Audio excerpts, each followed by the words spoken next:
Hello বন্ধুরা, সবাই কেমন আছো? আশা করি সবাই ভালো আছো, আর আমিও ভালো আছি। আজ আমাদের বিবাহ বার্ষিকী 4 বছর পূর্ণ হলো, তাই ভাবলাম সকাল সকাল তোমাদের সাথে একটা ব্লগ শুরু করি। সারাদিন কি কি করলাম, কি গিফট পেলাম, সবই তোমাদের সাথে শেয়ার করব।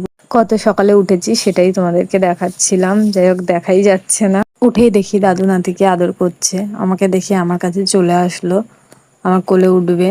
আমি ফ্রেশ হয়ে গেলাম, আর আজকে একটু বেশিই খুশি ছিলাম, আমাকে দেখেই বুঝতে পারছো।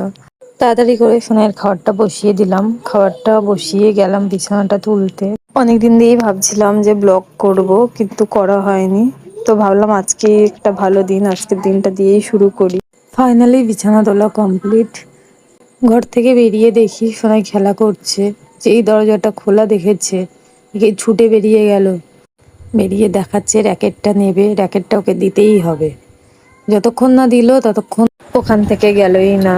তারপর দেখি বাবা পরোটা নিয়ে এসছে, সকালের টিফিন। সবাই খেতে বসে গেছি। গরম গরম পরোটা, সাথে রসগোল্লা, কান্না ভালো লাগে খেতে। তো খাওয়া দাওয়া শেষ করে চলে গেলাম পরের ধাপে। শাশুড়ি মা রান্না করছে, তাই আমি হেল্প করলাম ওনাকে রান্নায়। তো চলো কি কি রান্না হচ্ছে সেটাই তোমাদের সাথে শেয়ার করি। প্রথমেই আমার একটা প্রিয় খাবার রান্না করছেন উনি, লাউ শাক চিংড়ি মাছ দিয়ে। তো উনি ওদিকে ওইটা করছে বলে আমি এদিকে আমারও ছেলের খাওয়ার চিন্তা তো করতেই হবে না। উনি ওনার ছেলের খাওয়ার চিন্তা করছে, আমাকে আমার ছেলের খাওয়ার তো একটু চিন্তা করতেই হয়। সেজন্য আমি একটু চিকেন নিয়ে নিলাম, যেহেতু আমি চিকেন স্যুপ বানাবো।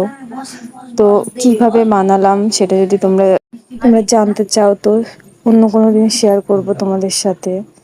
তো তো লাউ শাকটাই হয়ে এসছে। এরপরে এদিকে মা এদিকে আলু ভাজছিল, তো আমি বললাম তুমি যাও ওদিকে চিকেনটা ভালো করে ধুয়ে নাও। তো ধুতে গেল, আমি এদিকে আলু ভাজছিলাম। আলুগুলো লাল করে ভেজে তুলে নেওয়ার পরে পেঁয়াজ রসুন সবকিছু দিয়ে দিলাম। তারপরে মা এসে চিকেনগুলো কড়াইতে দিয়ে দিল, দিয়ে নাড়তে লাগলো। দিয়েই দেখি মশলা বাটতে শুরু করে দিল। তো আমি মাকে জিজ্ঞাসা করছিলাম, তুমি এত মশলা বাটো, তোমার হাত জ্বালা করে না? তো মা বলল, আমি তো প্রত্যেকদিনই বাটি, তো আমার অভ্যাস হয়ে গেছে। ব্লগটা বড় হয়ে যাচ্ছিল, তাই রান্নার ভিডিও দিতে পারিনি। তো তোমরা সবাই দেখতেই পাচ্ছ কি কি রান্না হয়েছে। যাই হোক, মা আমাদের খেতে দিয়েছে, আমরা খেতে বসে গেছি সবাই মিলে। তো খাওয়া দাওয়া কমপ্লিট। এদিকে আমার শ্বশুরমশাই আমার ছেলেকে 10 টাকা দিয়েছিল, তো ওই টাকাটা নিয়ে ও আমাকে বারবার দিচ্ছে, কারণ ওর পিজি ব্যাংকে রাখার জন্য। ও ওইটুকু ছেলে, তাও ও জানে যে ওই টাকা ওর পিজি ব্যাংকের মধ্যেই রাখতে হবে। কি করব?